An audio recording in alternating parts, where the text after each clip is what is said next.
All right, good morning on this Red Friday. Yes, ma'am. Yes, Taylor Johnson in with Bill Hurlbrink. How are you today, Bill? It is a Friday. It is a Red Friday. It is Yes. going to be a good day in Kansas City, a good day across, or a good weekend, I think, here. We got great weather shaping up. We're going to hear from one of our First Warn 5 meteorologists coming up here in about the next 15 minutes about our forecast. But, it was a great day coming in today. I'm really looking forward to this weekend. I'm fired up and happy to be here. Yeah, so much going on. I know Yeah. you listed out a whole bunch of things on your weekend picks. A couple will get a mention this morning. Okay. You know, I almost was going to advise you to wear your Mahomes jersey. So when I walked in this morning, folks, Bill was in his Patrick Mahomes That's right. Chiefs jersey in the true Red Friday spirit at the I can't even say the crack of dawn because we weren't even close to the crack Yeah, it of was dawn about at that 3 point. hours before the crack of dawn. Yeah. But yeah, I have a couple of Chiefs jerseys, and I'm not a big jersey guy, but when I had the chance to get the Mahomes, the second jersey, because that's how he was drafted, is Pat Mahomes the second, Yeah. right? I got a hold of that one, and then I have I'm a big K-State guy because that's where I went to school, and Felix Anudike Uzama came out of K-State, was a second-year player for the Chiefs before he got hurt, so I got one of those as well. So, but yeah, could rock the Mahomes jersey today. Why not? Why not? I only have one jersey, and it was a Robert Griffin III jersey. For So I- Baylor or from where he was playing in the NFL? where he was playing the NFL. Oh, okay. And I couldn't really wear it that long because his tenure wasn't that long. So Nope. but it's all good. Exciting player, though, that's for sure. Sorry you had to catch a stray this morning, RG3. All right, so let's turn to our morning headlines. Yeah. I know you want to start with some breaking news we had We do this have some morning. serious news to get to here this morning. This one involves a homicide over in KCK. An investigation is underway after somebody shot and killed a man early this morning. It happened off of 15th and Greeley. That's just to the north of Parallel and 18th Street, if you're familiar with that area of KCK. It's by the old Northwest Middle School. It's now Carl Bruce Middle School. Police say about 1:40 in the morning, a man was found on the street with gunshot wounds, declared dead on scene. Now, we are told that persons of interest are cooperating with the investigation. No word yet on any arrests. Again, it's a developing situation that we're going to keep you updated on here on KCTV5 Plus, and of course on our newscast on KCTV5. All right, Missouri Governor Mike Kehoe, he says that he will sign new congressional maps into law on Sunday. Now, the maps you see here, they face several challenges, including a petition to put them on the ballot so voters can have the final say. KCTV5's Chandler Watkins spoke with volunteers as they submitted their first batch of signatures. City area volunteers turned in signatures they've been collecting. Following the special session, there have been a slew of challenges in the courts and through petitions like this one. Governor Mike Kehoe was at an event in Columbia and was asked about the challenges to the map. I'm comfortable with the folks that we've been working with. I really believe they're very good on these issues, and we think we'll withstand all those challenges, yes. The campaign needs over 100,000 signatures by December 11th for it to go on the November 2026 ballot and in the hands of Missouri voters. They're confident they'll do so. All of us are on the same page and we know what we want. That's what we vote for. People are pretty enthusiastic about signing these petitions and letting lawmakers know that we are not okay with these illegal maps. Volunteers will continue canvassing in KC this Saturday. Reporting in Kansas City, Chandler Watkins, KCTV5 News.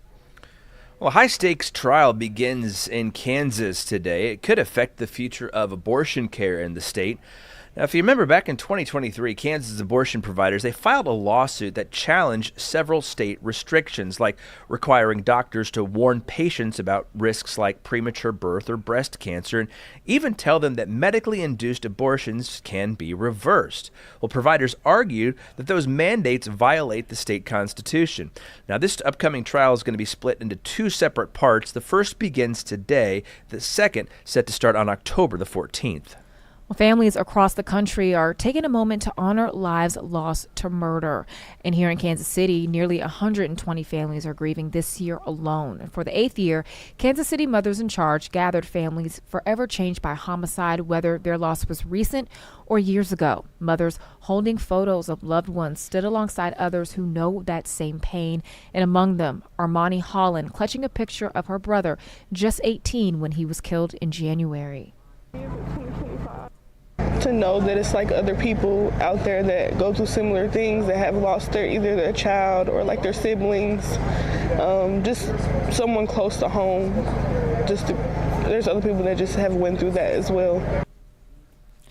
According to KCPD's homicide analysis, there have been 118 homicides so far this year, 41 of them still unsolved and 13 are at the prosecutor's office awaiting charges. Well, it has been exactly 1 month since Kansas City, Kansas police officer Hunter Simoncic was killed in the line of duty, and now the suspect in that case is getting a new attorney.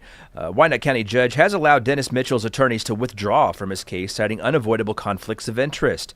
Now, Mitchell is charged with capital murder after allegedly hitting Hunter Simoncic with a car as that officer was trying to put down stop sticks during a police chase.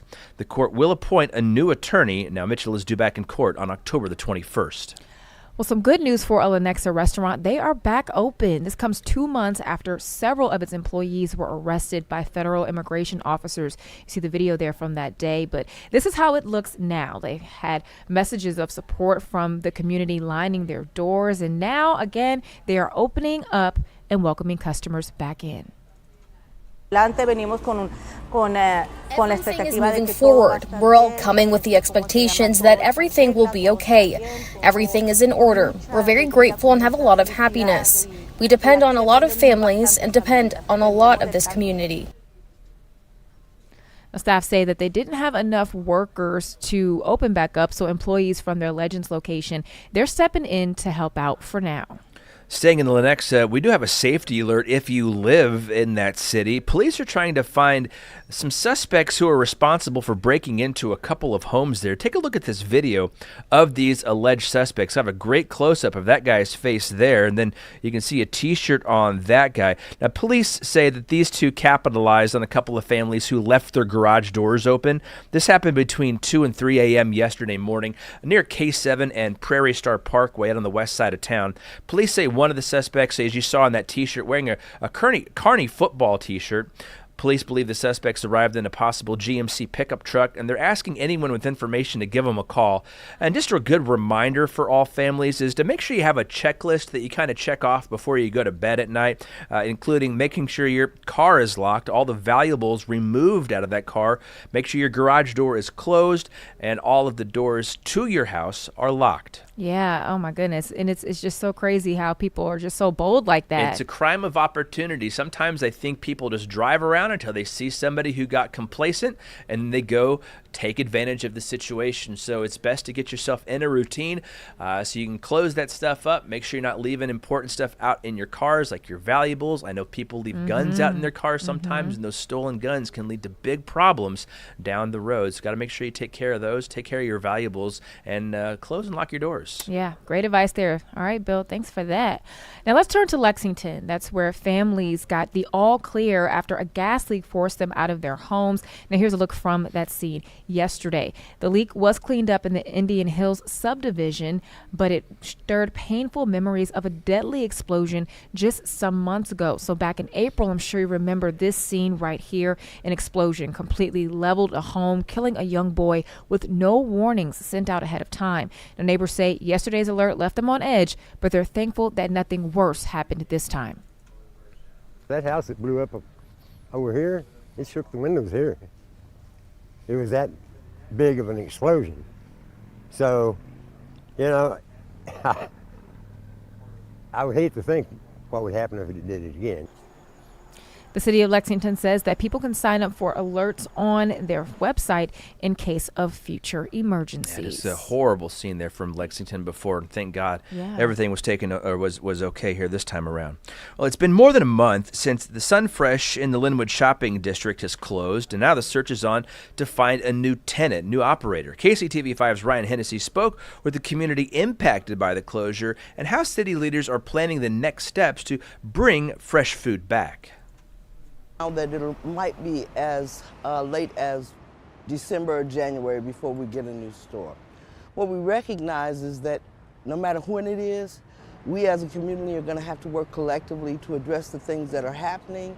Karen Slaughter is part of the Linwood Community Improvement District. She says local groups are working to tackle the issues that hurt the previous operator, including drug addiction, employment challenges, and mental health. We need their support so that the 89-year-old grandmother feels comfortable and safe shopping at the store. The 13-year-old child who needs to walk up here and grab milk for breakfast is comfortable and safe. Right now, the city spends about $250,000 a year maintaining this property. In a statement to KCTV5, City Manager Mario Vasquez says they've already seen strong interest from potential operators. Next month, they're expecting to start getting proposals from companies interested in moving in. Do you like the receipt? No, it's fine. For neighboring businesses, the sooner, the better. So definitely affects my business because it's less traffic. Hello, welcome in. Baha Jabara has owned Beauty Icon next door for 6 years. How you doing today? I'm good. How are you? Good, good, just working. He wants a new grocer in the space and offers this advice. So whoever coming in here, just be on top of it. Take care of your customers. Be good to your customers. Appreciate your customers, and I promise you, you're gonna do good. I promise you. Jabara says that approach has kept his business strong, and he's confident a new grocery store will help his shop too, as rising tides raise all boats. The crimes, homelessness, all that, it got reduced by probably 80%, 85%. There is still work need to be done, don't get me wrong, but it's a lot better, a lot safer. Again, that was Ryan Hennessy reporting. Now, we have learned the city has at least 4 or 5 businesses who are interested in running a new grocery store. Their next meeting is set for the end of October. All right. So after months of struggle, a KCK nonprofit is finally seeing relief from this summer's flooding.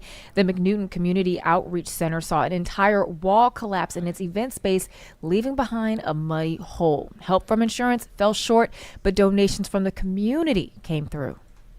Been really chipping in and just making us feel so good about how we're received and how we're respected also in the community. And it's just been a great thing for us to be able to do. And all the glory goes to God, because without him, none of this will be possible. Now, I do remember when this happened and seeing the story. I mean, it's just amazing how much damage that flood was able to do to the community center. The amount of water that came down those couple of mornings there is something that I can't recall happening in a long time. You know, I mean, you have Turkey Creek that runs along I-35 there between Lamar and 18th Street Expressway, and that entire road was covered with water because we got so much rain in such a little amount of time. And in that case, it was in one spot there, but that rain really fell widespread across the metro. We saw creeks rise up into people's houses in KCK. The community center there, but it's so heartwarming to see people putting money and time and energy back into revitalizing that after it's seen that destruction. And I know that part of that story was that they're looking to open a haunted house for the community or something here a little bit later on this month. Of course, we're just a little over a month out from Halloween, so again, it's just a great community story to see that people coming back, working together to develop and rebuild a community asset. Yeah, I agree. And I think that it also just shows the value that people place into that community center to be willing to give up their resources and their time to help them get back on their feet. So I'm really glad that that's working out for them, especially after the damage that they saw. And, you know, just a positive attitude that they've kept, you know, and they're leaning into their faith and just believing that everything will work out. And that is the case. Yeah, exactly. So just great to see there in KCK. And we know that community center wasn't the only place affected by those floods. You know, I know a lot of people still probably trying to dig out of a lot of the mess and the mud that brought into apartments and other places in low-lying areas there by some of those creeks that overflowed. But thank God it wasn't worse than it was there that day. But that's still some historic flooding that we saw those couple of days back. I think that was in July, wasn't it? June or July? Yes, and I remember that day, you know, we had to just get going right away. Even on my drive into work, because at that time I was coming from the Shawnee area, and I mean, over there I almost thought I was going to have to call for help because the rain, it was just so bad. Coming down so hard. Yeah, the visibility was next to nothing. Even with your windshield wipers on cranked all the way, it was just so hard to see on the interstate. And I usually drive into work at about 3 in the morning, and that was one of the scarier drives in, you know. And I mean, I've worked here for 8 years, and I've worked in morning TV for like 13 years. But yeah, that was actually over 15 years. Oh, anyway, I'm getting old. But yeah, that was a scary trip in. And the other notable ones I can think of are when visibility gets really low because of fog. But when that rain comes down, you can't see anything, and you're hydroplaning out of the highway. I mean, I was only driving about 45, 50 miles an hour on the highway. It's still scary coming into work that morning. So, but again, just great to see the community coming together to really help that place out. Absolutely. And speaking of weather conditions, we have a weather update coming up with our Stevie Stevenson. We'll have that right after the break.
Hi there, First Warn 5 meteorologist Stevie Stevenson alongside with you. Just want to get you a look at this beautiful weekend that we have in store for us, what we can find each and every day of that weekend, and how nice these evenings are. I know there are a ton of outdoor events. After all, this is the first official weekend of fall. So let's get it going with an in-depth look at that forecast. So what you can expect this weekend is that we're warming up. Now, yesterday we got about into the mid 80s. We are going to do that today, but be a touch warmer.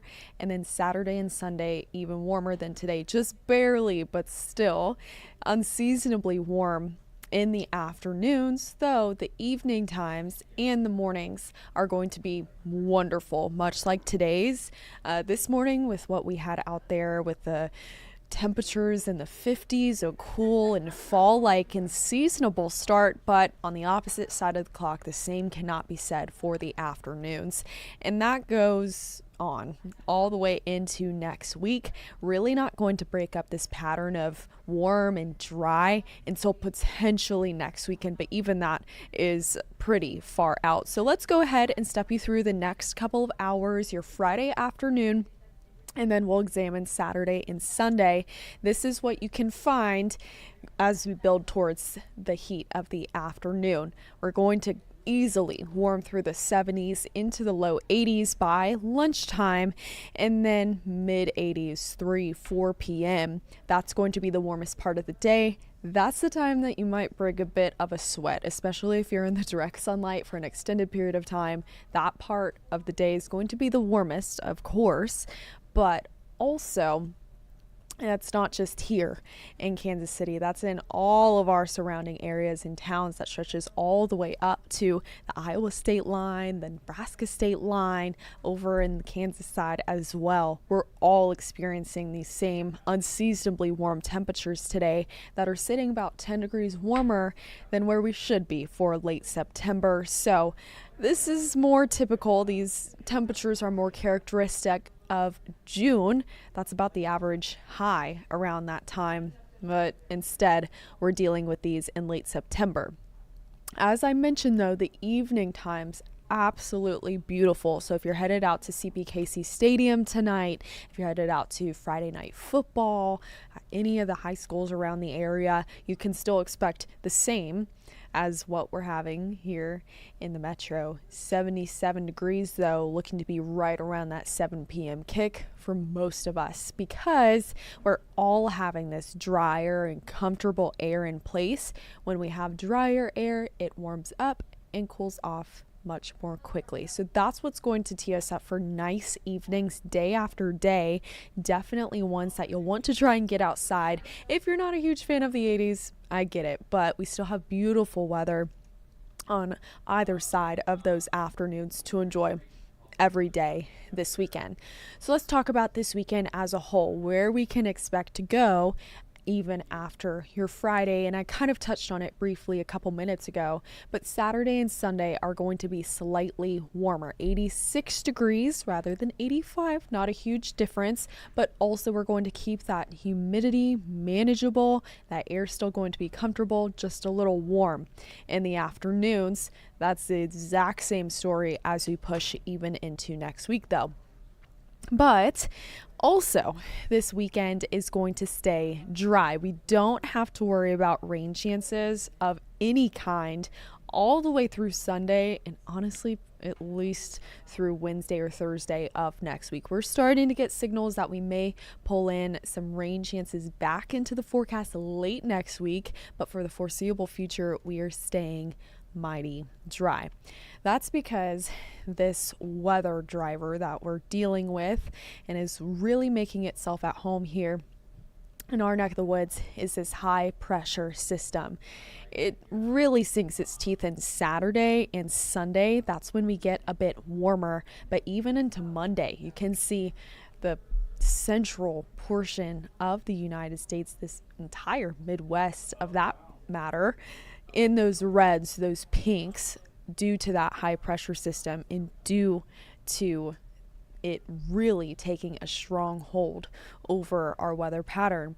That's what's going to keep those temperatures well above average through the weekend into next week too, though that high pressure will start to try and move off to the east, at least slightly, to try and bring us back down to 83 by Tuesday. Very similar temperatures as to Tuesday, moving past that into Wednesday, Thursday, and Friday of next week. But it's just not us, it's not just us that are feeling those warm and above average temperatures. Right now, it's actually slated for pretty much the entirety of the United States as we move into the month of October. So this is the Climate Prediction Center's forecast, where they come in and they look at the entire country and where we could end up just past that long term. So this is 6 to 10 days out from now, October 1st to October 5th. We're going to be ringing in the month of October on a much warmer than average note. Normally for that time frame, October 1st to the 5th, we should be having afternoons in the low to mid 70s.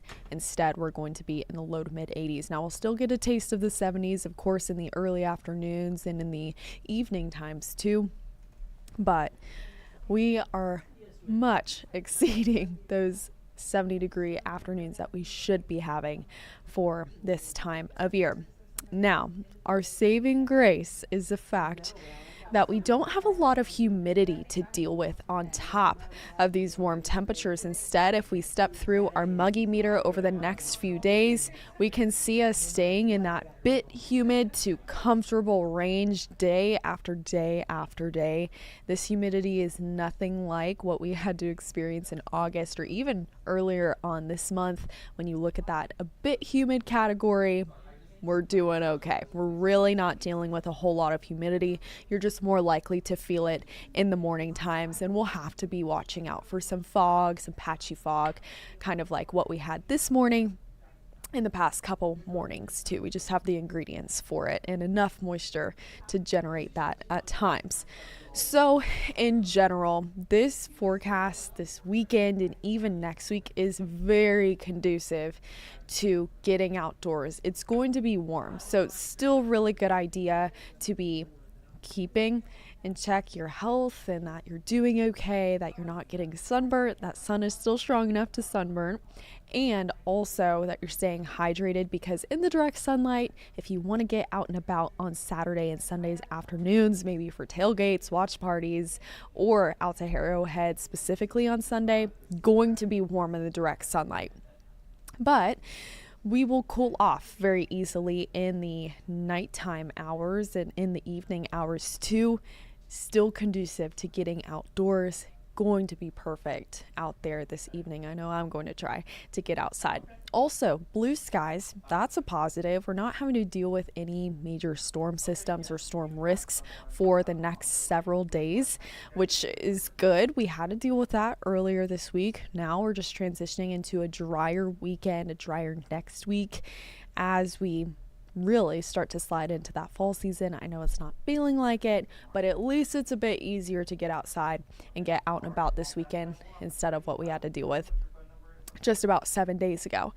But with that in mind, we are missing out on rain that we desperately need. We have been starved of essential rain this month and last month, though we got some in midweek. That was awesome. We really needed it. It wasn't enough to be drought busting, so it would be really nice if we could get some rain. I think we can all agree our gardens, our lawns, our environment in general is a little stressed. It's been warm and it's been very dry these past 45 days or so. So we have really struggled to get essential rain that we need to help our environment out. If you look at this map though, and as we look forward in time for the next 7 days, this map isn't just blank. It's actually showing us how much rain we are trying to be slated for over the next 7 days. That's through next Friday. Not even a splotch of green on the map for potential rainfall here in Kansas City and the surrounding areas. But if we take a zoom out even further, you could see most of Missouri, most of Kansas, Oklahoma even. just really under this gap of rainfall over the next 7 days. So it's not just us, but it does further reinforce the fact that we are going to stay dry, and that likelihood it's there. It's very high. It's just what's going to happen over the next 7 days. So just don't expect a whole lot of rain. Know that you're probably going to be needing to water those lawns, watering those gardens, and keeping tabs on them, as those afternoons are also pretty warm out there. As we talk about afternoons, we have an afternoon kick on Sunday. Let's talk about specifically your Chiefs forecast, what you can expect out at Arrowhead, and for any watch parties that you have going on, any festivities or tailgating in general. Again, going to be all dry. We're not worried about rain here, but a little warm right at kick. 325 means it's right in the heart of the afternoon, but that also means that we'll be cooling down throughout the game out there. That means 83 by halftime, 80s by the time we're getting ready for fourth quarter, and then in the 70s as we wrap up the game, head home, and get on with the rest of our Sunday evening. So it's going to be lovely out there, but in the shade, it's going to definitely feel better than direct sunlight. Again, sunglasses, sunscreen, not a bad idea if you're headed out to Arrowhead or just spending time outdoors watching the game or spending time outdoors in general.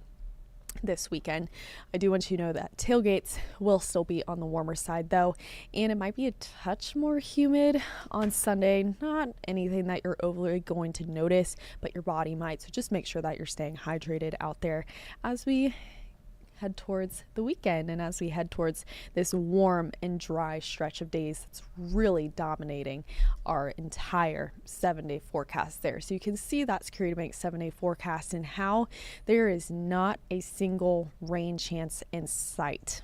Again, going to be very dry out there, not even a drop of rain in the forecast all the way through next Thursday, likely next Friday too.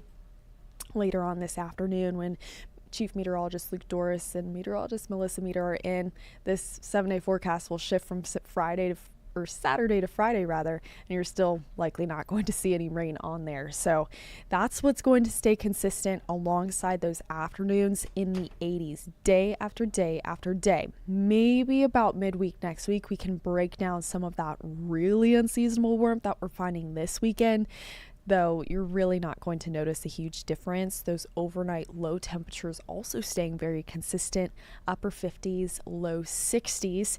Today was on the cooler side, so they're going to be a bit warmer than what you stepped out to on this Friday morning, but still comfortable in the mornings, comfortable in the evenings. Definitely take advantage of those portions of the day, and just keep in mind it's going to be a touch warm for a couple hours each afternoon, but overall we're staying dry. Hope you guys have a wonderful rest of your Friday. Bill and Taylor will be right back.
We are. Sorry about that laugh, y'all. Actually, no, I'm not. We have a lot of fun here in the newsroom. Shout out to Greg Daly for making me chuckle just then. All right, Bill, how you doing? I'm great. You holding up all right? I'm halfway there. I'm living on a prayer. We are living on a prayer on this Friday for sure. Praying that we can get through this next hour and a half without getting too tired. It's been a busy week. It's going to be great. It's been a busy week. It's felt like a long one, but also it's been like a fast one, too. It feels like Monday was just yesterday, but here we are at Friday afternoon or Friday mid-morning already. And again, we've been talking about how busy of a weekend it is here in Kansas City. And just, I mean, we got NASCAR going on. We got the Current tonight. We got the Chiefs on Sunday. We've got a number of fall festivals going on in Overland Park, in Spring Hill, at 18th and Vine Arts Fest. We've got Oktoberfest in Lee Summit.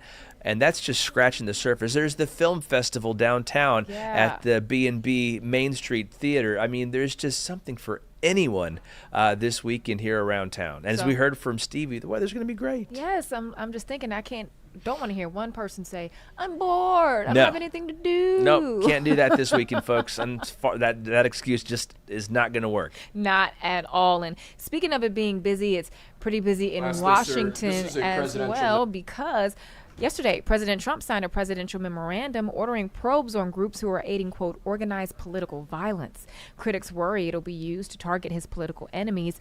The directive aims to intensify efforts across the government to identify organizations backing what officials called domestic terrorism. Now, it's all in the wake of the killing of conservative activist Charlie Kirk earlier this month.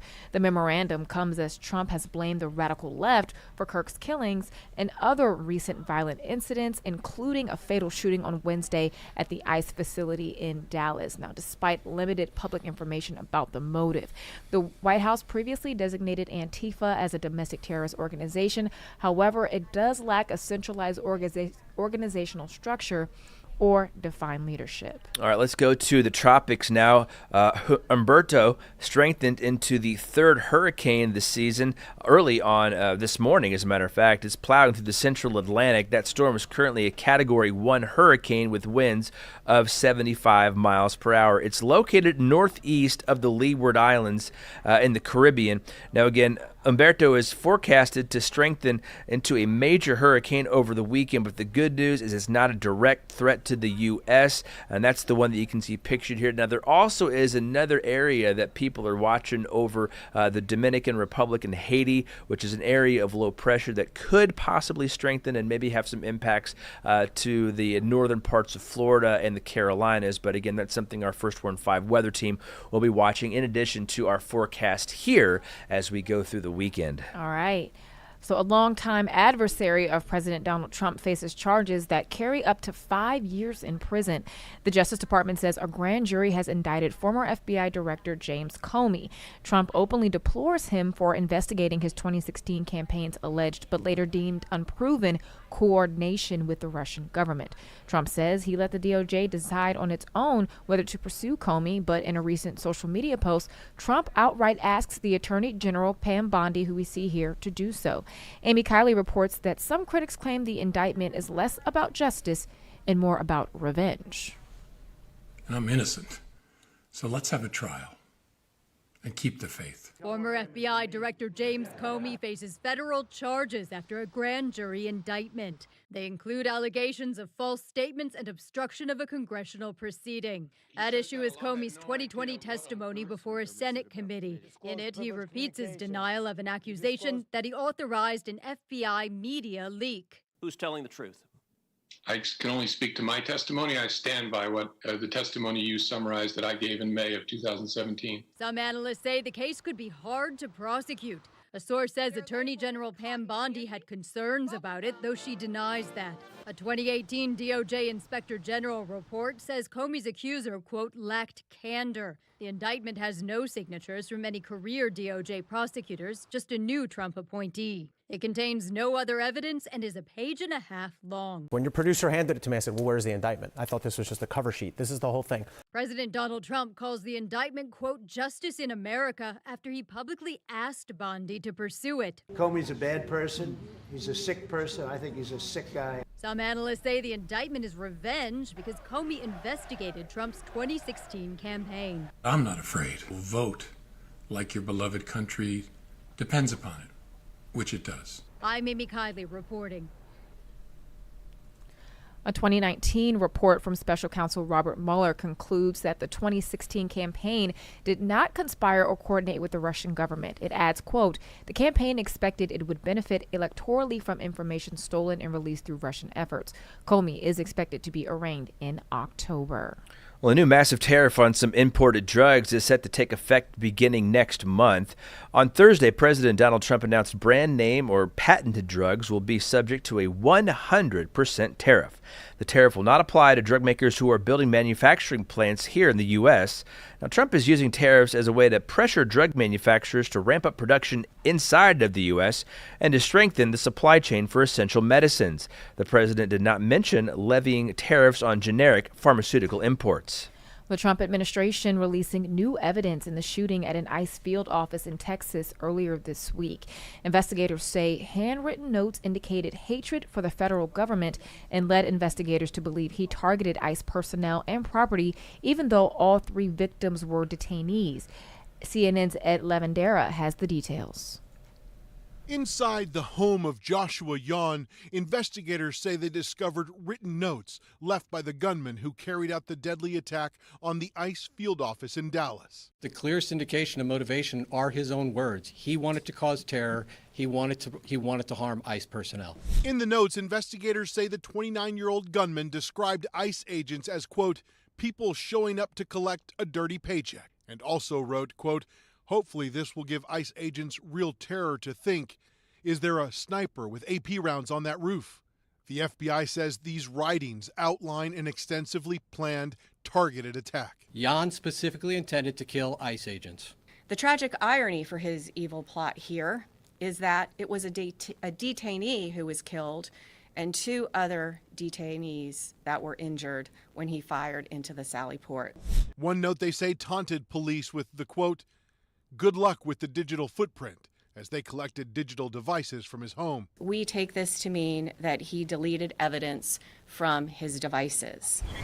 But investigators were able to trace some of Jan's actions before the day of the shooting. He searched for information about the office building and how to track ICE agents' locations. He knew with a high likelihood ICE detainees would be transported that morning in the exact location where he was facing from his perch on a nearby rooftop. Officials say he legally obtained an 8mm bolt-action rifle just last month and was seen driving around the shooting scene at 3 a.m. with a ladder on his car, which they say he used to position himself atop a building adjacent to the ICE facility. And from there, a few hours later, he opened fire.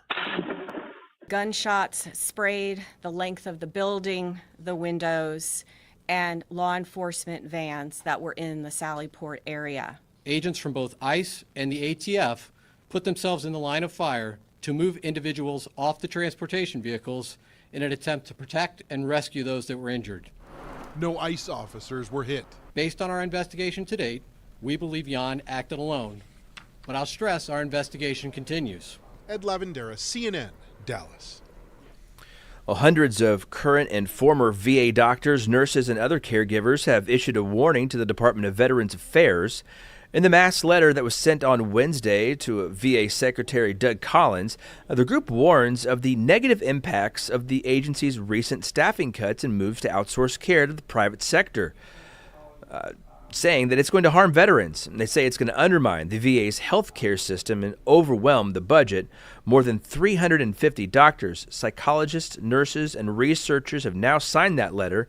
Now, the letter does not mention President Trump by name, but it references recent staff cuts and other policies undertaken at the VA since the current president took office for his second term. All right, and that is going to do it for our national headlines. We're going to take another break, and when we come back, we have a little entertainment and a little sports.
All right, we are back, and I have to admit to you, Bill, this is one of my favorite segments. Okay. I love entertainment, pop culture. That's just my thing. Yeah, man, this is a great, fun thing to be able to chat about a little bit. I'm excited to talk about a couple of these people that we're gonna mention here in the next few minutes. So, I think this is the first time we've hosted this segment together. Yes, it has, because usually by the time I do this one, you got to jet off and get ready for the noon. Yeah. But we were able to make a few accommodations so we can have a good time. Excellent. Talk some music. I know you're a music guy. I know. So I love this first person we're going to talk about, all the way back from the Slippery When Wet album. This is John Bon Jovi, and we're going to talk about the Count Basie Center. They just celebrated their 100th anniversary there in New Jersey, and what better way to celebrate that than honor one of New Jersey's favorite sons, which of course is John Bon Jovi. And he was inducted into the center's new Walk of Fame. We have a little bit more about that right here. Ladies and gentlemen, inside and out, William Count Basie. As Red Bank's Count Basie Center for the Arts celebrated its 100th birthday, its namesake and Red Bank native, William Count Basie, was recognized for his impact locally and globally. The music that Count Basie took around the world was the music of freedom. Basie is one of the first to be inducted into the new Walk of Fame, the second. It is my honor to induct John Bon Jovi into the Count Basie Center Walk of Fame. Ladies and gentlemen, John Bon Jovi. Now, I really do appreciate you inducting me along the great Count Basie, who was the original Monmouth County rock star. And there are so many names who are just as deserving today. I look forward to the future generations who will continue the legacy of New Jersey and of Red Bank. Thank you very much for this honor. We get our students that are in here that are learning music and learning an instrument, and then really being able to think that, wow, it could be me. I could be a star one day up here as well. That's something really rewarding for our organization. What an honor there. Yeah, I didn't even realize that was about Count Basie himself, too. So Count Basie has a big history in Kansas City, too. I remember my grandpa telling me stories about when the Mission Mall opened, which just used to be right down the street here. Count Basie showed up with his orchestra to play the opening of that as well. So just as much as he's a native of New Jersey, I feel like he has a lot of history here in Kansas City as well. And, of course, yeah, we can't think of New Jersey musicians without thinking about John Bon Jovi and, Living on a Prayer and everything. And as a matter of fact, I got to go back to Count Basie again, because I just remembered I've actually played with people who have played in the band with Count Basie. Carmen Bradford is a singer, and Kevin Mahogany was a singer from right here in Kansas City, used to tour with the Count Basie Big Band, even after Count Basie stepped aside and everything, so I had the chance to play with them back in college when the band came through K-State. So yeah, very cool little association there, and of course, you can't really honor that name enough. Again, when we talked about Charlie Parker here, last month for his 105th birthday. You can't really talk about jazz and the evolution of jazz without mentioning, Charlie Parker and Count Basie himself. Yes, and again, like I said, such a tremendous honor. Just learning today that John Bon Jovi is from New Jersey. You didn't know that? No, and whenever I think about an artist from New Jersey, I think about Whitney Houston. Oh, that's right. Yeah, because she's from New Jersey. She was from Jersey too. Yep, she was. Wow. Yeah, so maybe she'll get one next. But I hope even so. Still, that is awesome. Okay, so here's an artist that is getting a lot of attention right now. She's been really working hard these days. Talking about Miss Cardi B here. Oh my goodness, look at that. So she held a meet and greet with fans yesterday afternoon in Long Beach, California. And the event at Fingerprints Music was at full capacity, to the point that lines extended out of the store and up the street. Now, Cardi B, she came out and welcomed some fans before meeting with them inside. She is promoting her second album called Am I the Drama? Fans who purchased the album were invited to the event, and here is what Cardi and one of her fans had to say.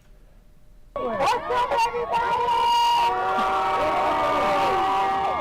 It is super hot outside, so we're going to try to make these meet and greets very fast, because I don't want you guys standing outside. It's super hot.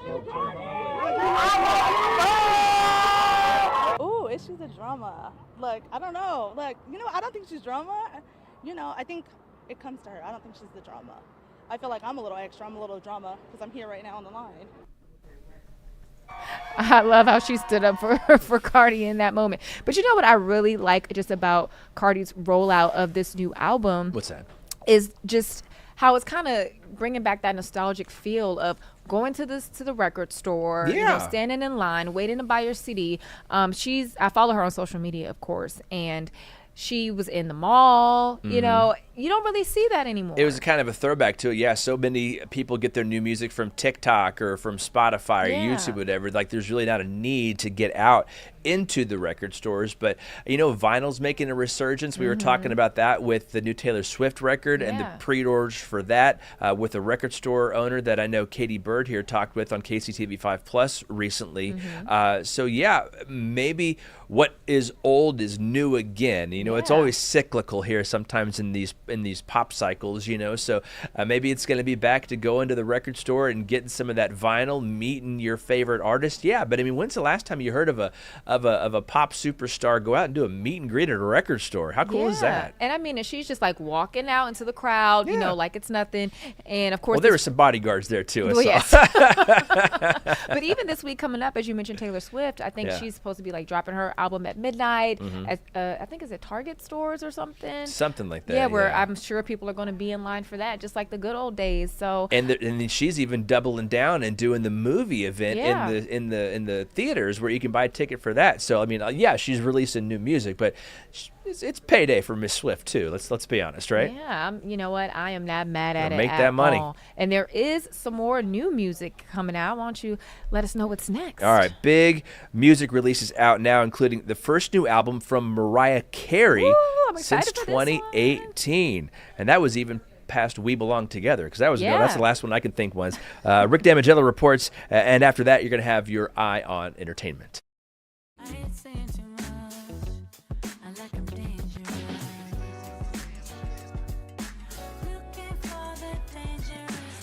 Mariah Carey is back. Truthfully, she never left, but Here for It All marks Carey's first album of new music in nearly 7 years. The album features the single, Type Dangerous.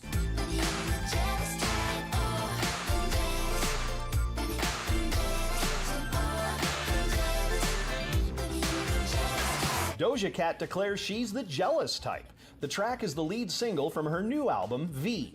Doja Cat is set to make her Saturday Night Live debut as the first musical guest of the late night staple's upcoming 51st season.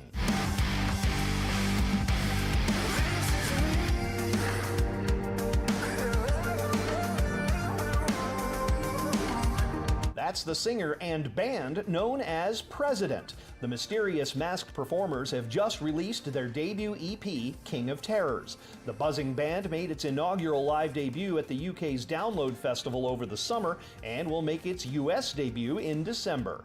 In Hollywood, I'm Rick Damigella.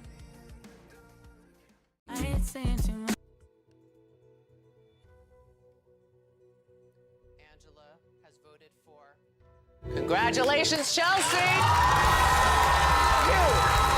are the winner of Big Brother. I'm sorry.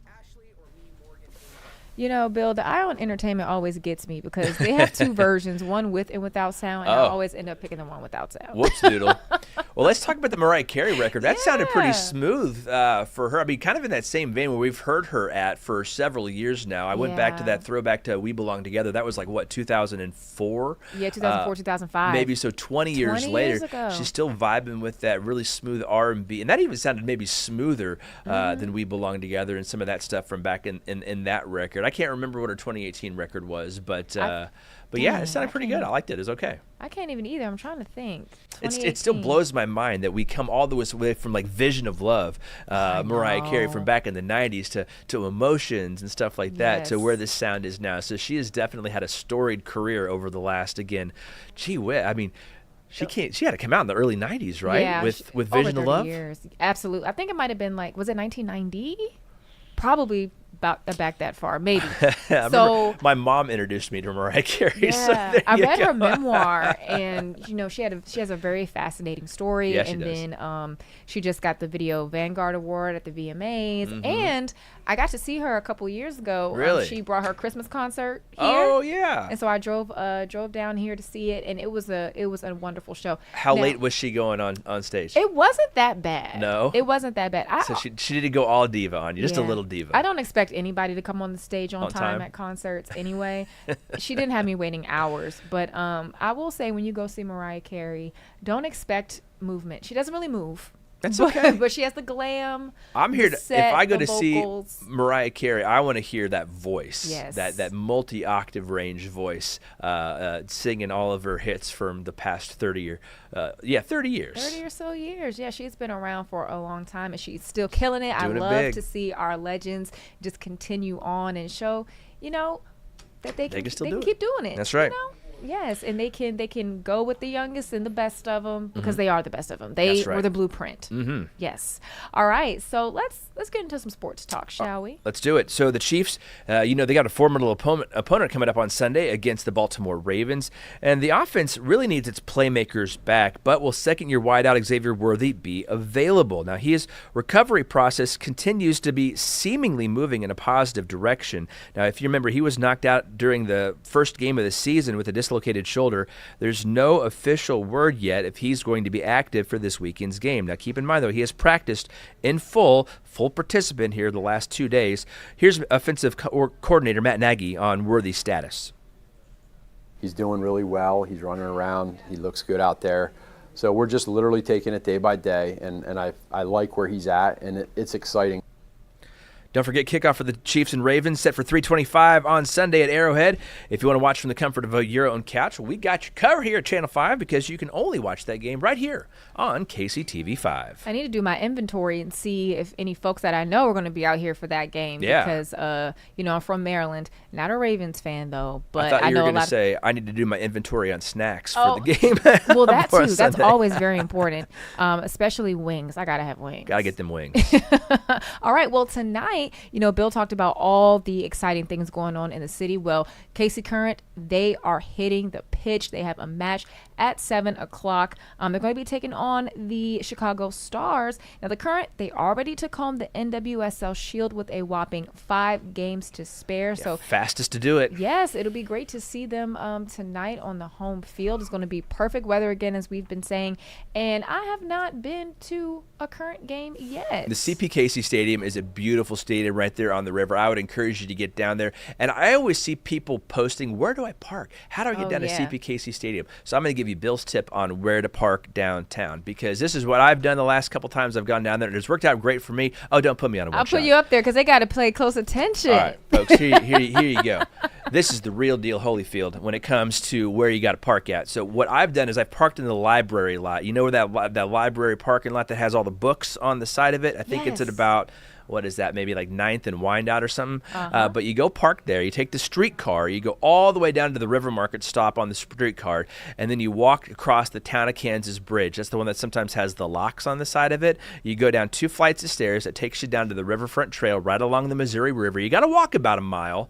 But then you're right there at CPKC Stadium. Now, if you don't want to walk that far, don't worry, because you can always still park at that same spot. It's about $10 to $15 to park your car there for a little while. Take the streetcar up to the stop right before the River Market, and they typically run shuttles, a couple 3 hours before and after the game. But if you don't like waiting in line like me, I would rather just walk.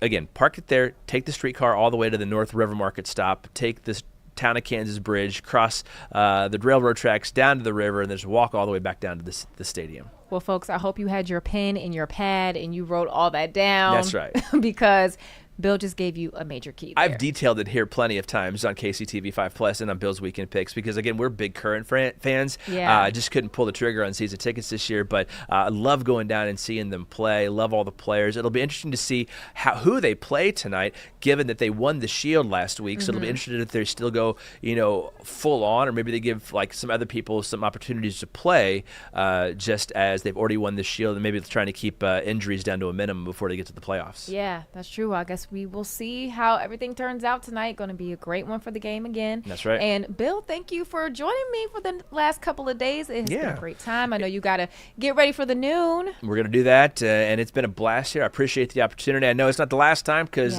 there's some folks off next week, too. Yes. So we'll be back up here on the streaming desk to bringing you all the headlines and the entertainment news and the sports headlines here on KCTV5 Plus. We really do appreciate you tuning into this kind of new endeavor we have here at KCTV5, which we think is the future here of TV news here. We just want to be on the forefront of it as we continue to move forward, and I want to appreciate the opportunity. Appreciate y'all watching. Yes, we're having a great time. And stick around once we're finished here at the live desk, because then you'll see Bill, the big, beautiful Bill, at the desk. Did that just happen?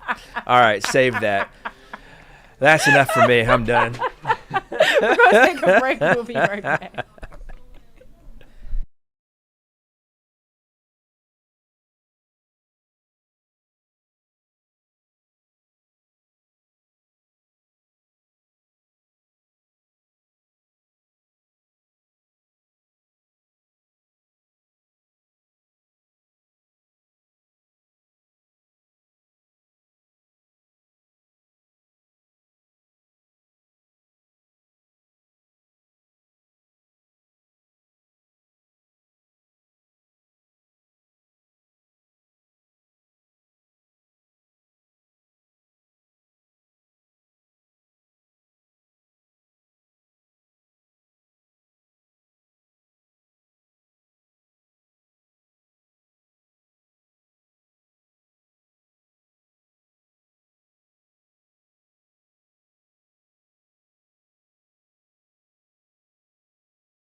Thanks for staying with us this morning. Here at the live desk, we have a special guest with us today.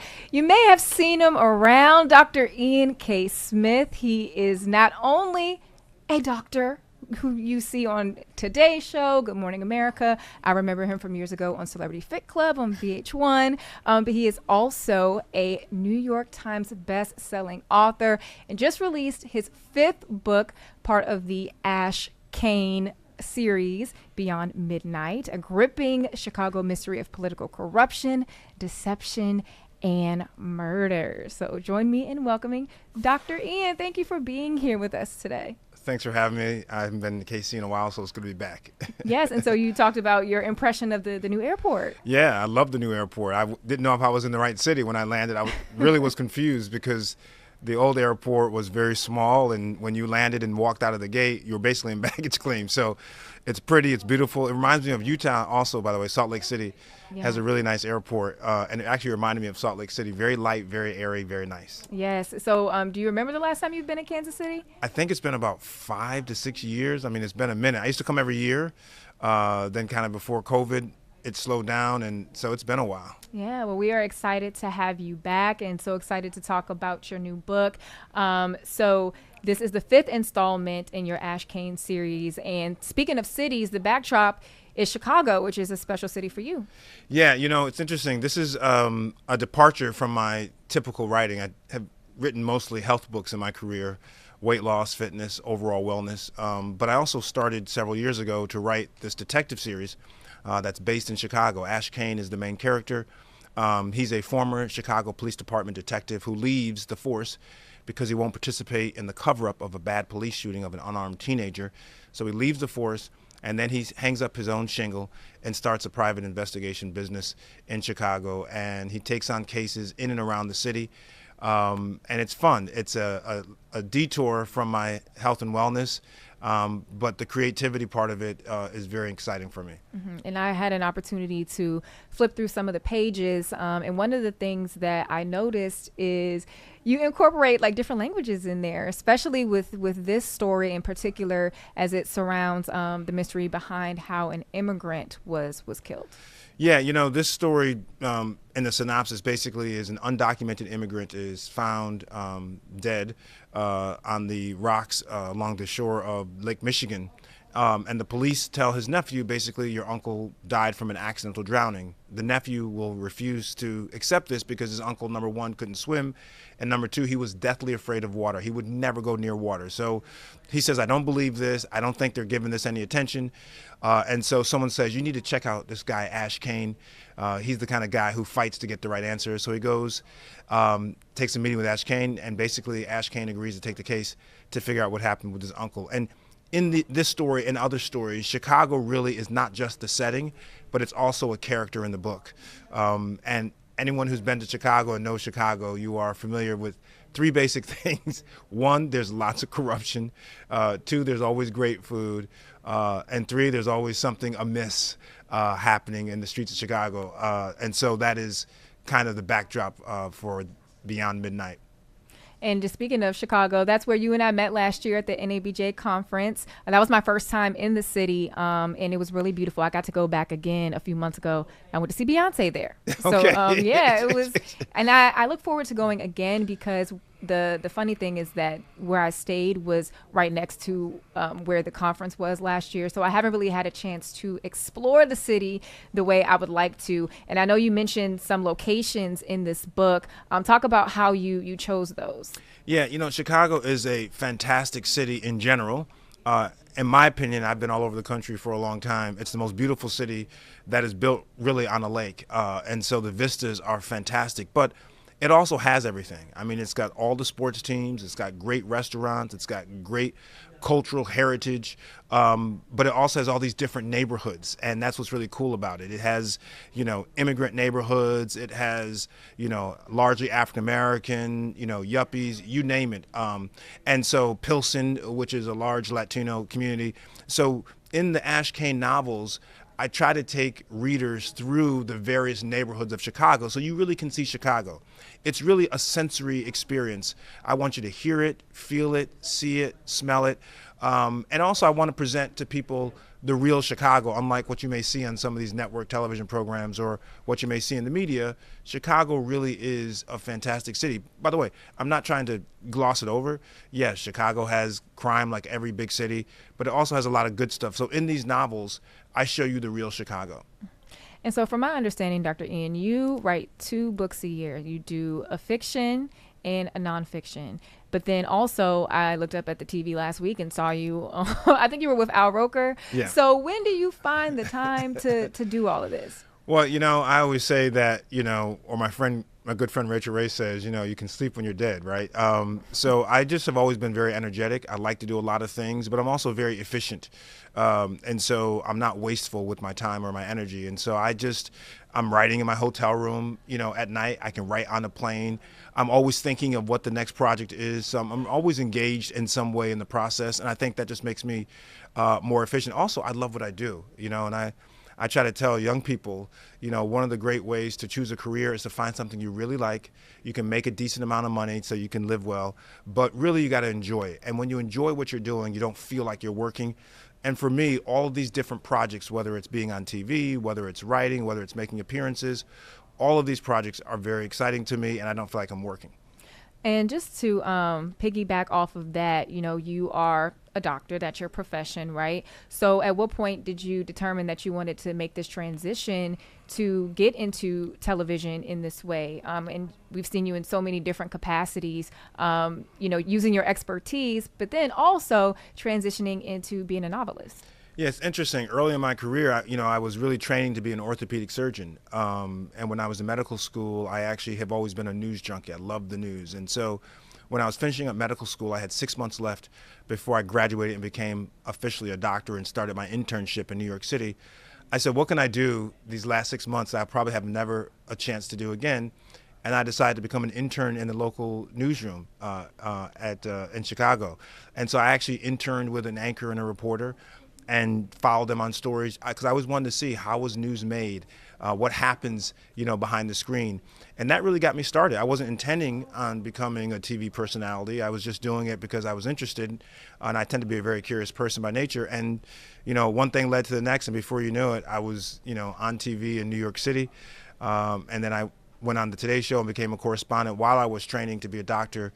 And so eventually my media career overtook me actually practicing and being a clinical doctor because I realized that by being on TV, I could reach millions of people at once rather than one at a time in a doctor's office. Yeah, that's really true. And so as you continue on with your career and you have another book that you're working on that's on the medical side. Yeah. So I do a health book and I do an Ash Kane novel. And by the way, I just want to say that this is the 5th installment, but these are written as standalones. So you can actually start with Beyond Midnight and work your way backwards and read the other books. You don't have to start from the beginning of the series. And I did that on purpose. So people who are wondering, do they have to go all the way to the beginning first? No, you can start with Beyond Midnight. But I write my health book and I write my Ash Kane novel. My next health book actually is about menopause. It's about how women can eat in order to alleviate their symptoms during the change, maybe lose some weight, and avoid or reduce some of the vasomotor symptoms like hot flashes and night sweat. So it really is about using nutrition to deal with menopause and alleviate some of the symptoms. And it's a big topic now, by the way, Taylor. I mean, so many people now are talking about it, thankfully. For years, talking about menopause was very taboo.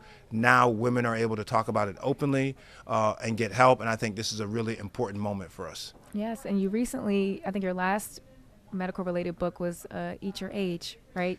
Tell us a little bit about that one. Yeah, so Eat Your Age was basically, as we age, what kinds of foods should we be eating? What kind of exercises should we be doing? My view of aging is that instead of looking at aging as a time of resignation, as a time of loss, you should look at aging as a time of opportunity. And so Eat Your Age basically says for each decade of your life, starting in your 30s, 40s, 50s, 60s plus, what are your top nutrients? What are the best tests that you need to take? What are the best exercises for you? And so I think people need to have this information so that they can make these decisions to not only make life a more quality, a happier time, but also to extend it, to increase the longevity. So Eat Your Age is a book that's geared for all different decades of your life. Okay, so I am early 30s. So what is your advice for me?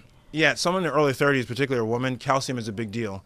Obviously, you're trying to build your bone stock, and not enough women and men, in some cases, are consuming enough calcium. So calcium is extremely important.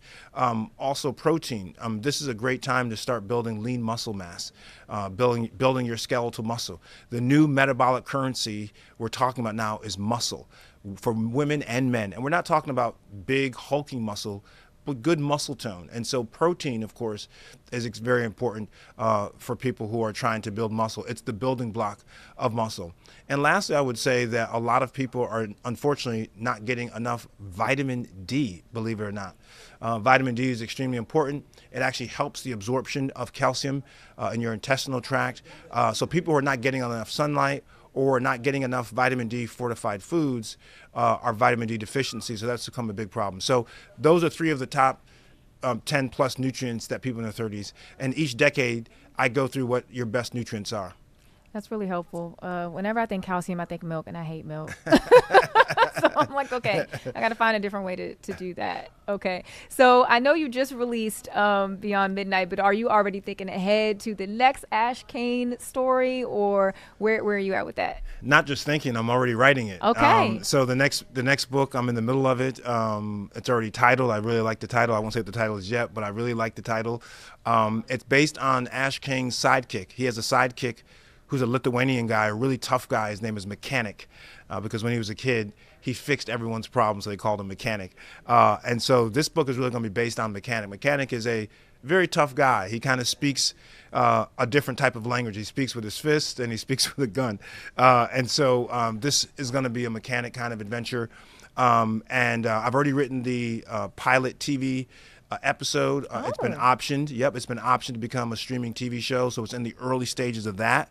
But I've written the script for the pilot episode, and we are now in the process of trying to attach actors and or directors and then try to sell it to a network like Amazon or Hulu or, Netflix. So we'll see what happens. That's really exciting. If you need somebody to play a news reporter, I'm offering my services. You. Okay, I got you. I've always wanted to do that. I think that is so cool. Yeah. What I wanted to touch on really quickly, just hearing you talk about your next installment, is just the diversity of characters in your books. Talk about that. I know you have Latinos, Lithuanian. Talk a little bit more about that. Well, when you look at Chicago has it all, right? And I wanted to write a series that was reflective of all of Chicago. And so Ash Kane, who was a young African-American, detective, he's a different type of detective, by the way. He's a guy who is fearless.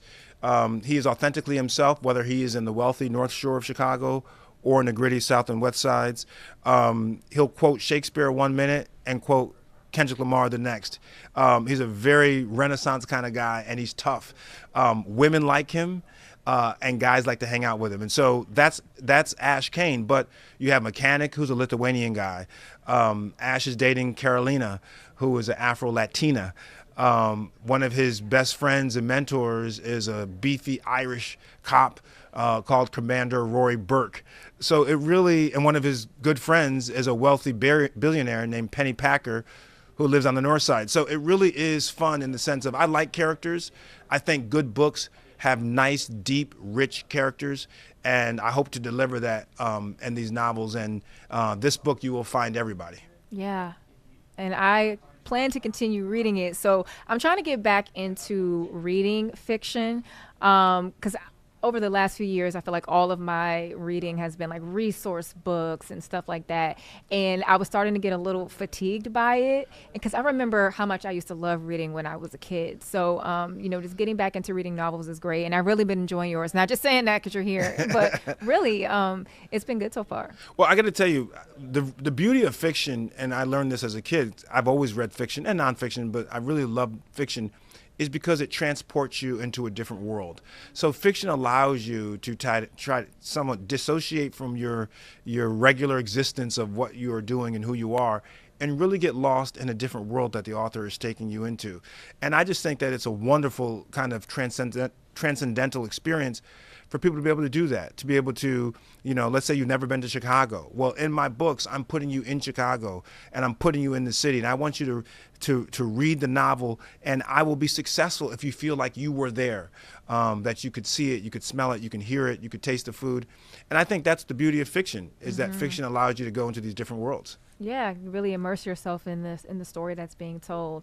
And speaking of which, let folks know how they can get your book. Sure. Yeah, the book is available everywhere books are sold. You can order online at Amazon, Barnes & Noble. My website also, you can find a link.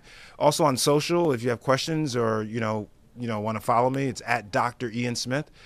Spell the doctor out, I-A-N Smith. And yeah, I'm very responsive. As you can see there, I put a lot of health stuff. So if you're looking for some health tips and you're also looking for some good creative stuff, yeah, that's what I like to populate my my Instagram page with. Yeah, I love that. Got some golf. And golf. Okay. Wait. I gotta talk about this too. Okay. There's a lot of references to golf in the book. So what's that about? So, this is what I tell people. Ash Kane, if I died and could come back, I'd come back as Ash Kane.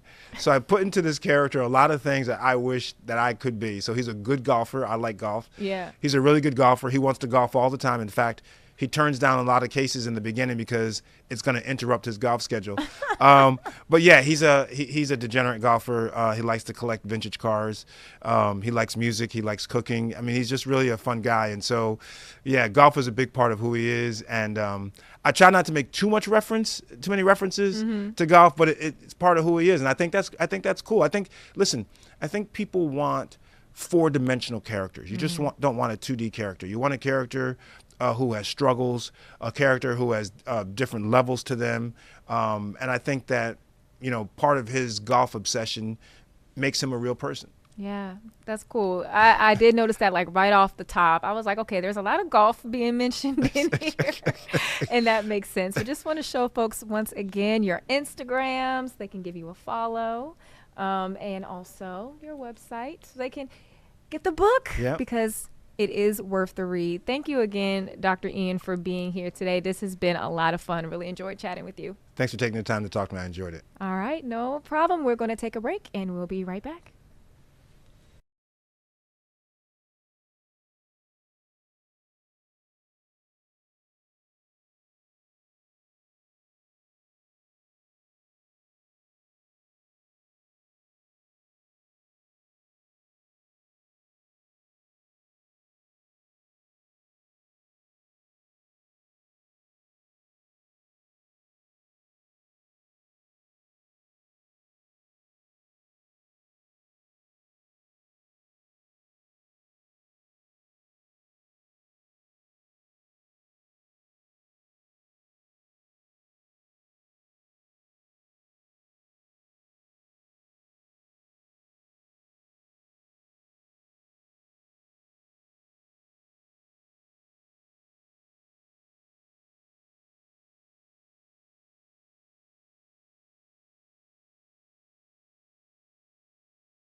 Clear.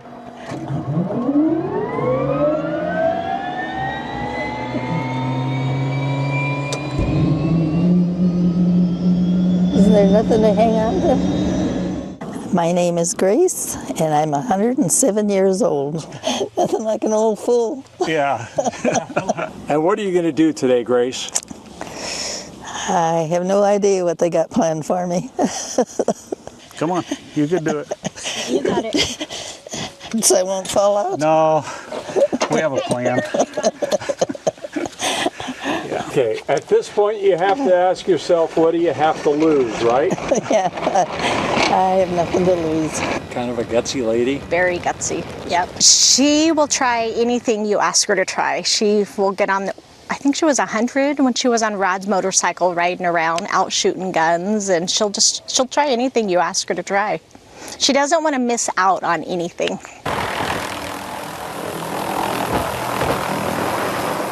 Grace was born in September of 1918. She's lived through 9 wars, the Great Depression, has 6 children, 5 grandchildren, and 5 great-grandchildren. She's seen a lot, she knows a lot, but her attitude toward life is simple. Just be happy. I love living, and I love being with people.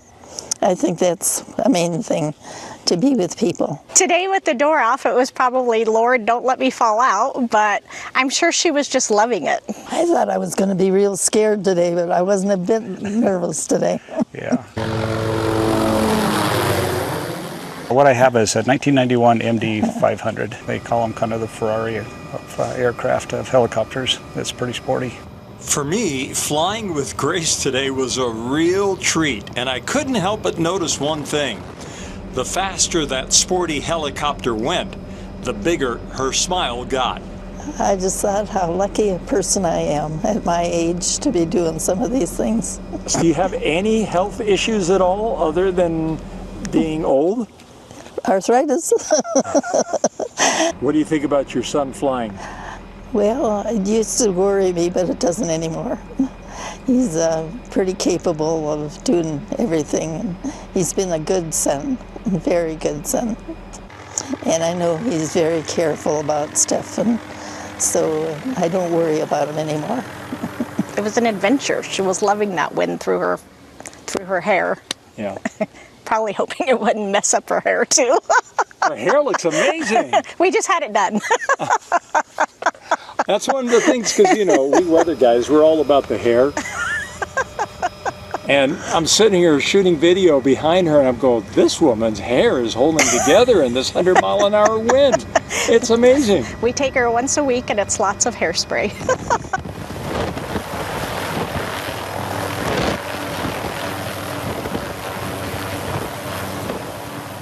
Grace? Yes. Happy birthday! Well, thank you. Thank you. How was that ride? I loved it. I loved it. It was very nice. Not scared at all? Yeah, no, not long enough. Sweetheart, it was amazing to fly with you. Well, thank you so much. Really it's so nice treat. meeting you. It's nice meeting you. I loved it. Yeah. Let's do it again next year. Okay, we'll do that. We'll do that. Okay, you promise? I promise. Okay.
All right, everyone. It is Friday. Hi. That means Adriana is here with us for K City Guide. I Hey, feel like girl. I'm so short. Let me see if I can maybe zoom in on you a little bit. I'm trying to make myself. There we go. Look at me being a Yes. producer. Let me see. I was going to say you know what you're doing. You know what you're doing. Let's zoom in on you a little bit. There we go. There we go. Happy Red Friday, everybody. Happy Red Friday. So excited to have you here with us. And I mean, there is so much in store this weekend. We have to just go ahead and jump into it. It started like a couple of days ago because Yes. Kansas City Fashion Week. Yes, is it's here. been a busy weekend. We're going to get into that soon. You get to tell us all about what your experience has been like. but- Absolutely. We will get to that. But let's Yes. start with this evening. The Kansas City Current, so KC Current, they're playing the Chicago Stars. I was going to say the Chicago Bears. I can see why. I mean, it's common. The Chicago Stars at 7 p.m. at CPKC Stadium. So you guys are going to be under the lights. It's so beautiful in that stadium in the evening. Have you been to a game? I have not been to a Taylor. game yet. I was just talking to Bill about that. I need to go to one. But when I was here previously, my previous stint at KCTV5, I was reporting on when they were building it. So I hadn't even seen the finished product before I left. So I drove past it the other day and it looks so nice. It's so much fun. It's Yes. so full of energy. Grab your family, grab your friends. This is a great, family outing for Yes. Friday night. And, they recently had a big win. And let me tell you what they actually won, because I forgot it's the NWSL Shield that they Yep. won their first ever. And so, congratulations to them, because they're really kicking butt right now. They are, and I think also with them winning that shield that they were the fastest team to, like, they got it the fastest. Ooh. Yeah, so they set a record with that. Oh my So the Current, they don't come to play. No, they don't. But you will see them tonight play, and of course they're going to be playing their best out in the field or the pitch, whichever Yeah, the one pitch. you want to call it. or the soccer field. The or soccer. pitch. I'm still learning the terminology for soccer. Same. So it's okay. It's okay. We're in this Yeah. together. So that should be a really fun night. And there are a lot of great food vendors there at the stadium. So, you have many to choose from. And, of course, great drinks. Yes. Who can't? I can't see a sports game without just a nice cold bev. Yeah, you know? exactly. You Pass have me to the bev. enjoy a nice cold bev, but you also have to take a picture with it. You have to hold the Yes. beverage in front of the field or the pitch, Yes, whatever. with and the then little you gotta scenic get your background. Exactly. That's how you do it, and it's the perfect Instagram photo. I agree. Love that. Okay, now let's get into Kansas City Fashion Week, because it's here. It arrived on Wednesday. It started also, there was a second show last night, which I was able to MC. They asked me to MC and host the evening. That was such a great opportunity, and I was so nervous at first, but then I got really excited, and then I felt like, oh, I like it up here. Yes, and you know what? And I was going to say, I mean, that's your thing. You were on TV. I threw the after party as well. Yes, at Layla Lounge. Yes, at the Lila Lounge. Yes. And everybody came out, and it was a blast. So it will also take place this evening at Union Station. And the show starts at 7, but the doors open at 6 p.m. They have a blue carpet. Okay, I like that. Similar to a red carpet, but it's blue. You could take pictures. They have photographers. And it's really like your red carpet Hollywood fashion moment. And I got to say that I really love Kansas City Fashion Week, because they truly put Kansas City designers out there in the forefront, and also other Midwest. It's not just Kansas City, but it's our Midwest region, and so they don't try to be anything else besides that. LA Fashion Week is LA, New York is New York, Miami is Miami, but this is Kansas City, and I really got to give it up to the Kansas City Fashion Week folks, because they always do it really well. Yeah, it's so many creative talent here, and we did have a designer that came in. We talked to him on Zoom, and then he was on my KC Live, I want to say Nice. yesterday, Okay. showing his designs. I believe his name is like Supersonic or Oh something. yes, Supersonic. So Yes. he debuted last night on the runway as well. Yes, and he said he was like, I think he just did Omaha, and now he's going somewhere else to Yes. show his collection. So I really love the exposure that the designers are getting. And I saw you earlier this week at the preview at the media night. I think that was Monday. That was so fun. that was really nice to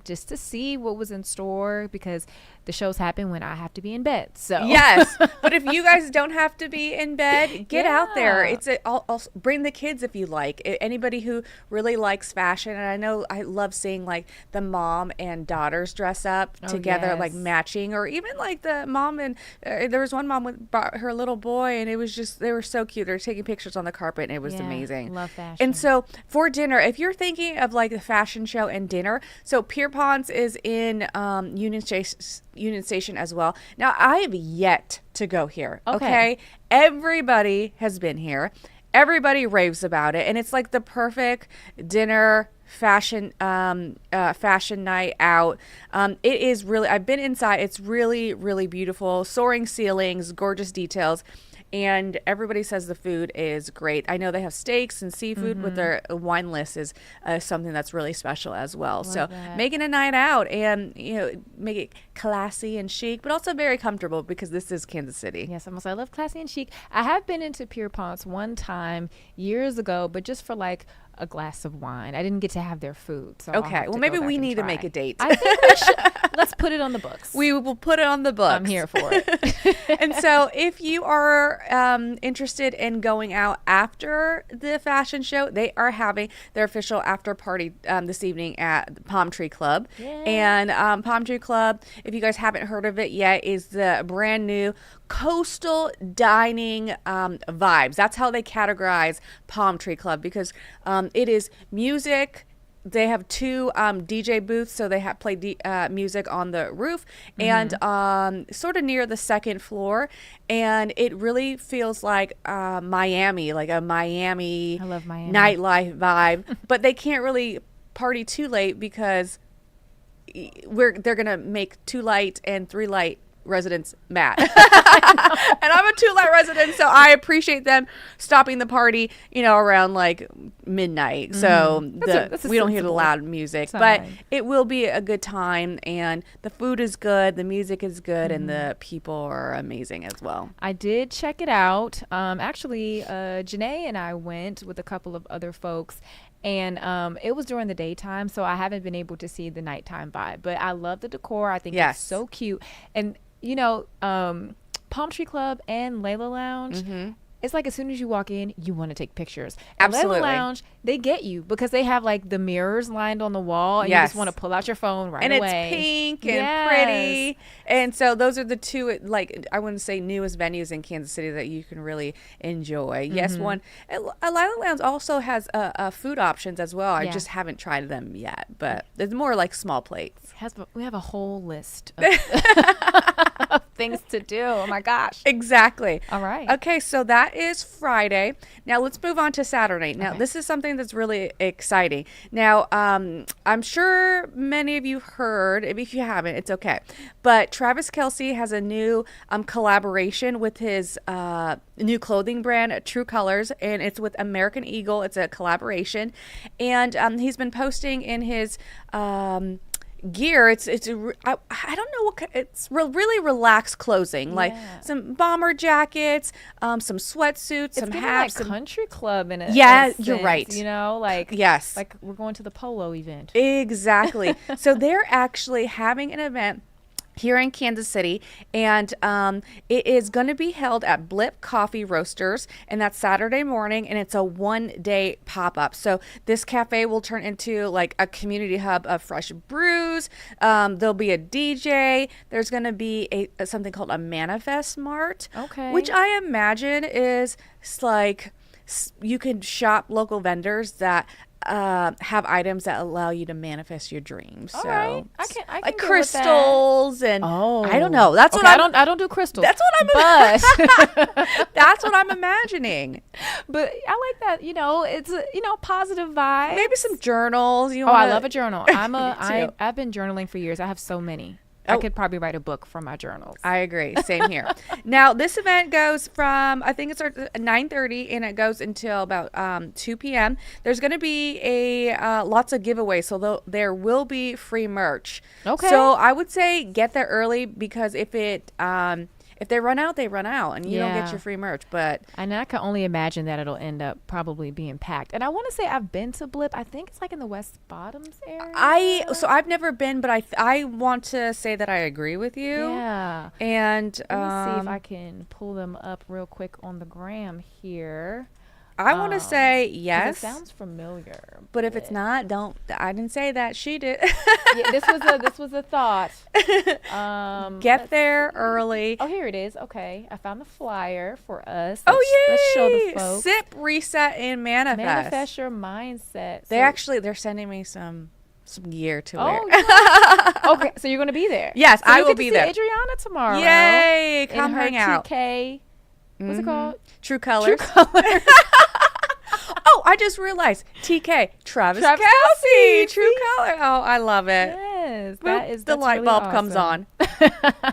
All right, and if you're interested in more family fun, the Overland Park Fall Festival is tomorrow, and it also runs through Sunday, I believe. And it's downtown Overland Park, and of course, there's going to be live music, live entertainment, friendly vendors, delicious festival food, and I want to say just a car show as well. I'm sure they're gonna have lots of more stuff, but it's a fun-filled extravaganza just packed with so many fun things. Now, on Saturday, there's gonna be a free shuttle that will run from Shawnee Mission West High School to downtown Overland Park. So the shuttle picks up in the high school parking lot right off of Antioch, and then it runs every 15 to 20 minutes between 8 a.m. and 5 p.m. And then they'll drop off passengers, not exactly at the festival, but just down the street. So it's just kind of easy to get around. It'll be easier for people to kind of park, because it's just it's going to be difficult parking. Yeah, I feel like it's always hard to find parking. So take the for shuttle. Festivals. And this will be fun for the family. It's going to be great weather. Yeah, I love that. And then if you're into speed, NASCAR is in town, folks. So on Saturday, get ready for adrenaline and nonstop action. Now, this is the NASCAR Xfinity Series playoff, so the stakes are high. I've been to a NASCAR race at the Kansas Speedway, and it is so much fun. You can get garage pit passes and go in the garage where they're working on the cars, getting the cars ready. It's neat. Super loud. It's super fun. There's also a lot of immersive fan zones.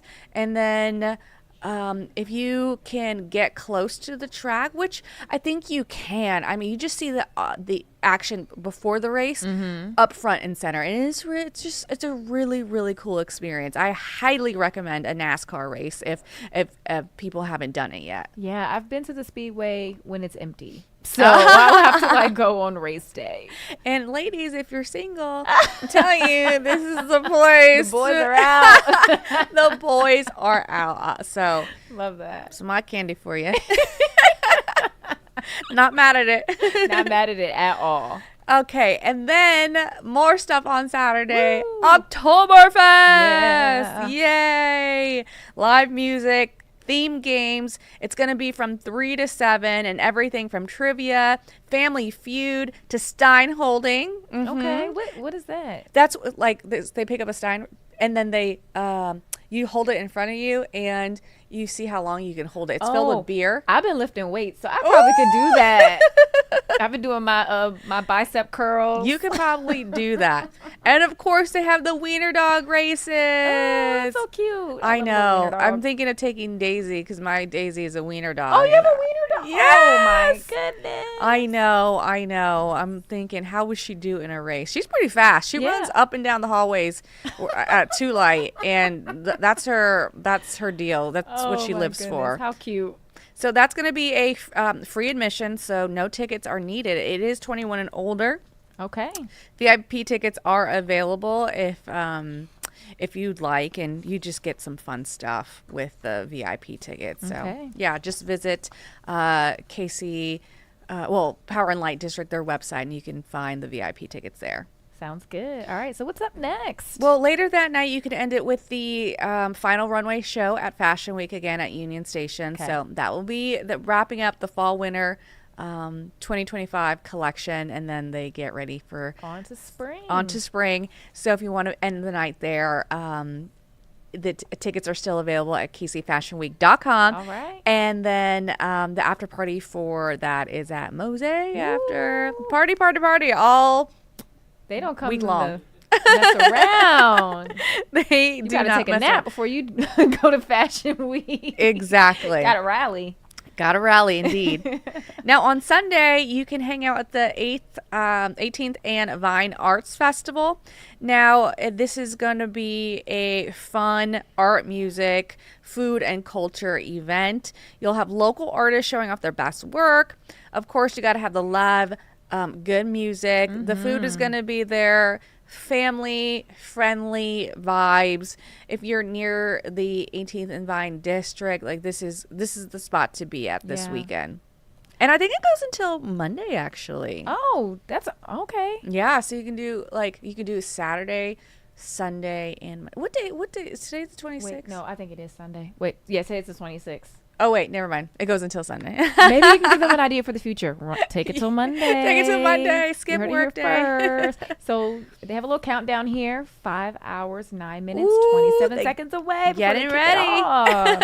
Oh, culinary battles. That should be awesome too. That should be great. Yes. We love ready. that. We are ready. We stay ready. And then so Sunday as well is a big day for NASCAR. It is the NASCAR Cup playoffs at the Speedway, and it is the Hollywood Casino 400 race that goes down. It starts at 2 p.m., but of course you can get there earlier and explore all the stuff that they have going on. They have lots of photo opportunities, and like I said earlier, they have the immersive fan zones. This is the race, you guys. This is the race. If you choose one race this weekend, this is it. All right. So get ready. It's going to be full throttle action. The engines are going to roar and soar. We love it. And it really is going to be a packed race day. And if you have not made it to a NASCAR race, you got to go. Okay. But I understand you might be conflicted because the Chiefs game starts at 3:25. How am I going to make both? It's not possible. I have to. I have to be at both. I'm going to. You have to go on Sunday? Yes, to both. All right, Adriana. I don't know, girl. Guys, we can make this happen. Did you have to go from KCK all the way to the stadium? I might have to. We can do That this. traffic? We can. Oh, I'm gonna pray for you tonight, girl. Pray for me. I'm gonna pray for you. I'm going to be there early at NASCAR. I'll be there probably around noon to do all the Okay. fun stuff. Okay. What time are you leaving? Maybe right after the race starts. Okay. You said the race starts at 2. Yes. And the game's at 3:25. Yes. Okay. We can make this happen. Okay. We're gonna have to send you like a little helicopter, come pick her up, fly her up the interstate. We got it. We got it. And if you guys are watching at home, I have some food ideas for you. Yes, because you could watch it right here on KCTV5. Yes, you can. So I brought these ribeye shawarma sandwiches from World Fresh Market. Okay, let's grab them. You know how we do here at the live desk on a Friday. You know we love our food. Yes. Ooh. Let me see. There's a little look. I'm gonna zoom it up. I'm gonna bring it up on you so you can give folks a closer look at that. We have the fries in here. We have the shawarma sandwiches, and these are so good. Like, ooh, I got the cheese in here. We got the ribeye steak. Okay, And these. it smells amazing. This too. smells amazing. So you can easily just pick these up, get them ready to go for game time. Ooh, we got the peppers in here. Ooh, this smells delicious. Ooh, the aroma. Oh my god. It's tender. Yeah, I love the sauce. This is Oh good, my god. Adriana. You guys? And fries. Man. And the fries are seasoned. It's just a quick and easy game day meal. I'm just Who wants to cook on game day? Not me. So put that order in and go pick it up. This is delicious. This is fantastic, folks. Quick and easy, especially for cleanup. Just throw it away, and you're good to go. That's all. The family will be happy. No dishwashing necessary. This is world fresh market, folks. And if you can't make it Sunday to pick this up, pick it up another day. This is fantastic. Now you're going to see a kind of like a taco stand kitchen area in World Fresh Market, but right next to it you can order these, and these are a winning meal. We co-sign. We co-sign. You heard it here.